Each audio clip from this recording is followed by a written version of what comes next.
Hi everyone, I'm Shabnam Mahmood from BBC News and I'm here with Kangana Ranaut, one of the biggest stars in India today. She shot to fame in 2006 with her debut film Gangster, and in less than a decade she's established herself as one of the leading actresses in Bollywood. Her choice of roles has redefined the stereotypical Indian film heroine. Let's welcome Kangana. Thank you, everyone. Thank you. Thank you, Shabnam. First of all, Kangana, I'd like to take you back to your childhood. Tell me about your story. What were your expectations growing up as a young girl in your family, in your village? Well, the thing is, in India, it's a matter of fact that a girl child is seen as a liability, and probably the only expectation is that you grow up to, be a presentable young woman who can get a decent spouse. That's not much of an expectation, but yeah. So what were you like as a child? Pain, I'd say. I wasn't a child that an Indian parent would like to have. I was quite rebellious.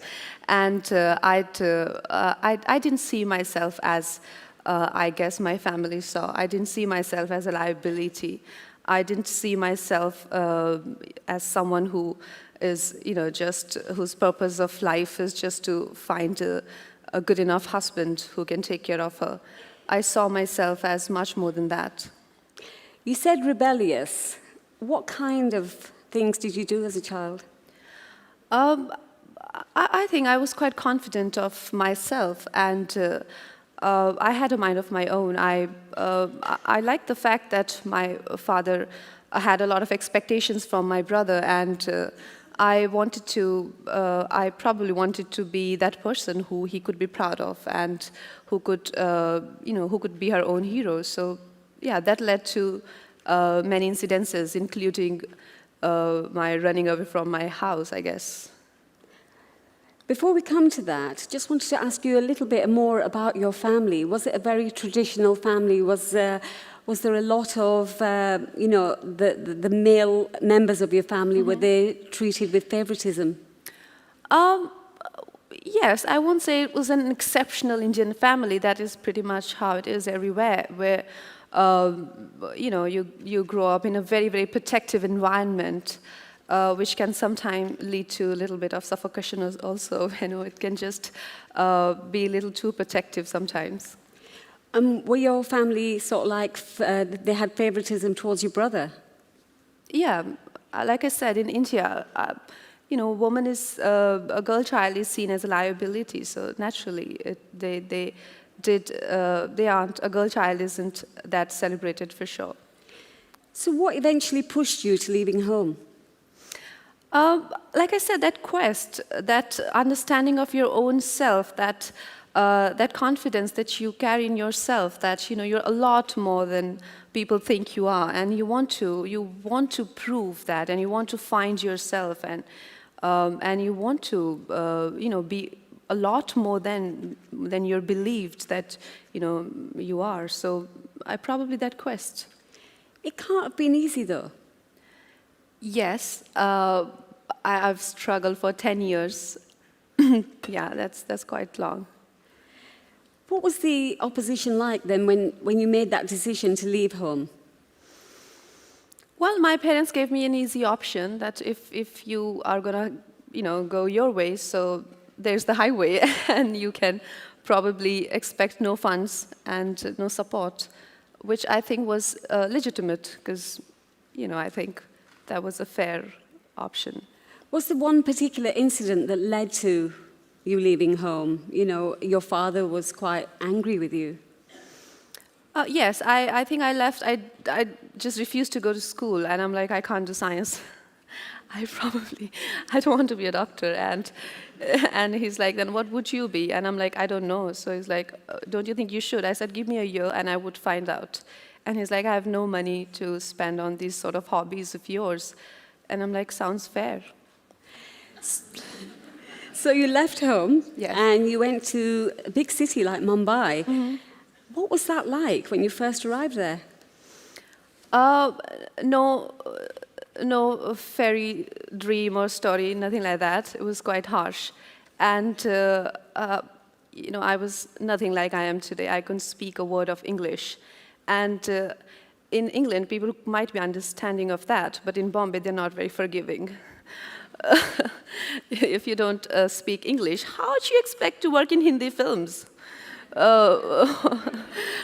Well, that was an obstacle, I'd say.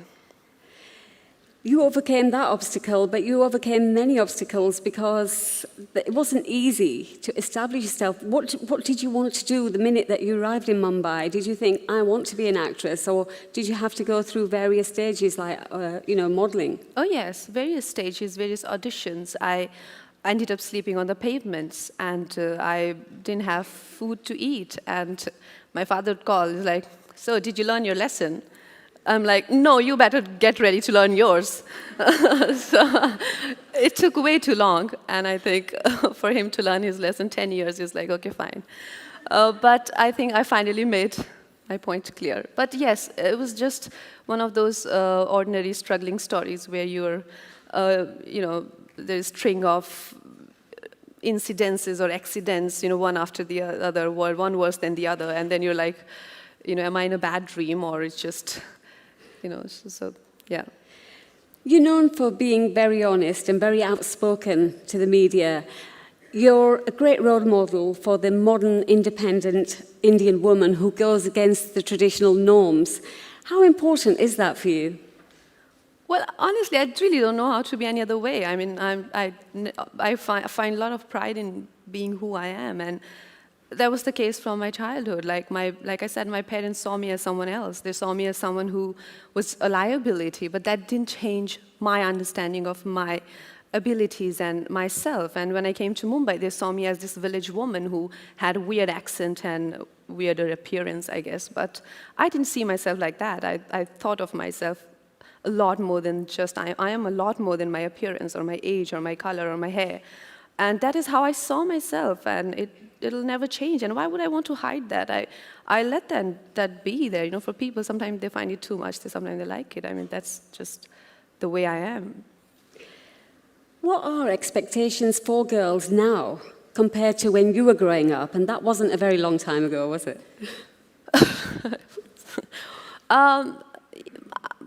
I think times have changed a little bit, not much. This generation isn't as bad as our generation, when I was growing up. But I'd say in India, we have a lot of work to do, and we need a lot more role models which young women can follow and parents can follow, where they have people they would like to, get inspired with their stories and their journeys. But definitely, with literacy rate going higher, with the women actively participating in the progress of the nation, working and stepping out of the houses, things have changed, and there's a lot of confidence that has come in, but we're still nowhere close to the developed nations, for sure. So things have changed a little bit. Do you think the focus is shifting away from marriage, say, and are girls able to focus on careers? I won't say that. I mean, being in my place, who's a successful actress, and and working in an urban India, whatever you may call it, where I'm taking my job and at my workplace is just taken as a hobby. I come across people who like, what do you need money for? And I'm like, why are you making a movie? So I can see the challenges which rest of the women must be going through, and I know of my friends who are married, and every time they get married, their husband's job is the priority, so sometimes they have to even quit their jobs just because they have to prioritize their husband's work situations and maybe problems. Do you think it's particularly worse in your industry because there is this perception that in the Bollywood film industry, women are taken for their looks rather than talent? Well, yeah, I wouldn't want to admit it, but it is. I'll get bashed there. You know, she went there and she said that. But it is true that they do objectify women. Bollywood films do objectify women, and not all of them, some of them at least. Sexism and misogyny against women is an issue that all patriarchal societies have to deal with. Yes. And this is particularly close to you because it was reported that your sister was the victim of an acid attack. Right. What can be done to combat this widespread gender crime?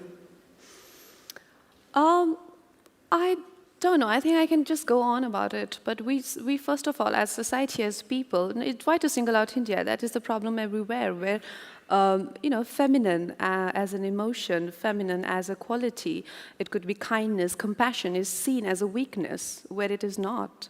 You know, just not women. It is just not restricted to women, even to children, to men who tend to display these emotions. They are seen as weaker beings, you know, and that is not the fact. We need to change that mentality. We need to respect the feminine as an emotion and not try and suppress and crush it, but to love and to value it. And the history is witness that in the past, if anything that could conquer the darkest and the deepest corners of a human soul, that has been feminine. It has been compassion, love, and that is the only way to penetrate the darkness, light, not anger or one of your very aggressive emotions. So the tendency of human beings to see feminine as a weaker emotion, that is what has to be changed. So when you see a beautiful woman and you can't acquire her, you want to destroy her.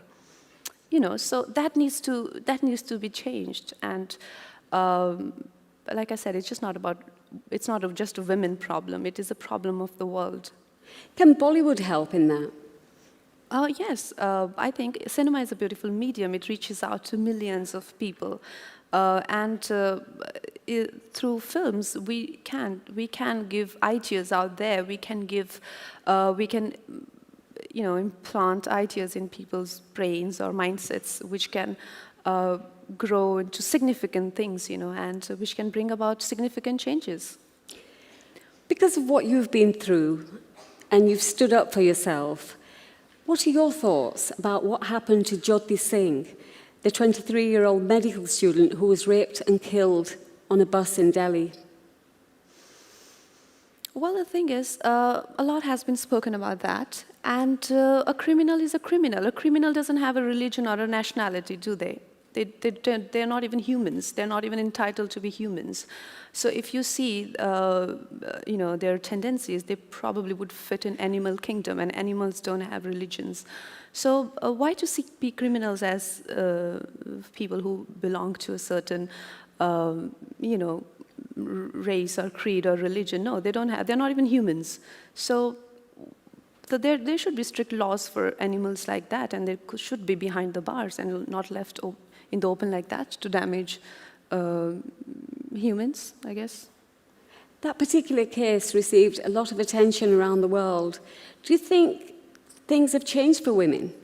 Things have changed for women. Have things changed for women since then? Is it safer for women to go out there?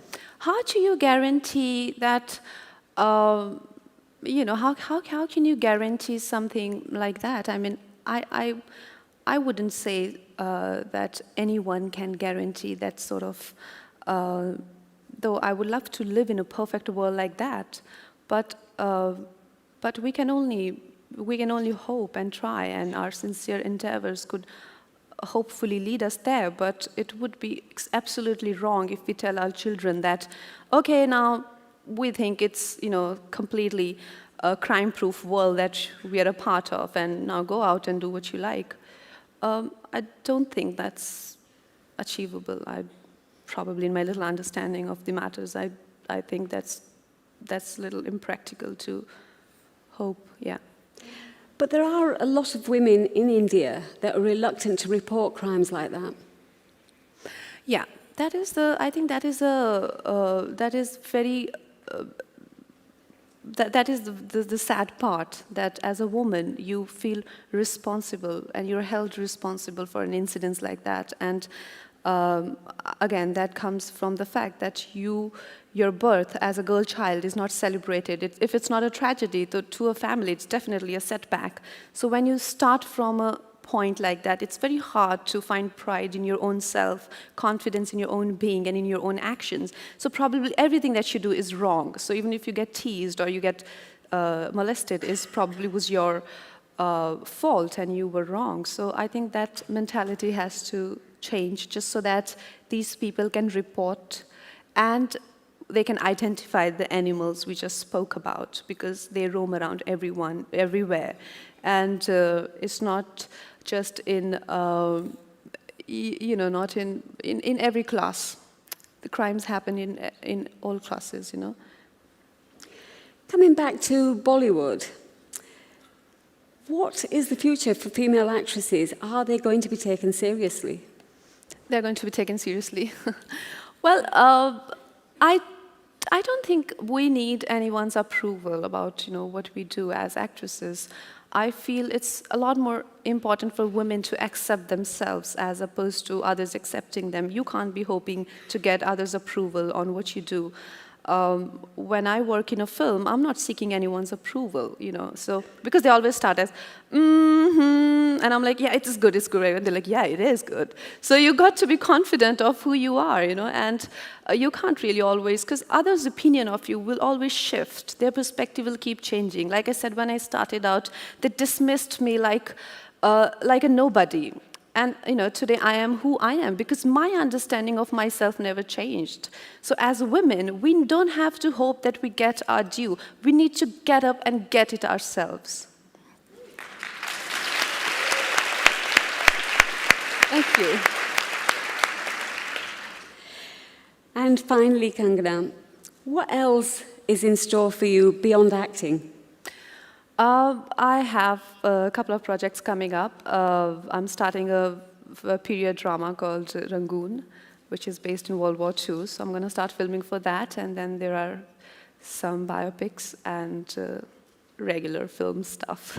I love being here, though. Love being here. Thank you so much. This was something so unusual for me. Thank you.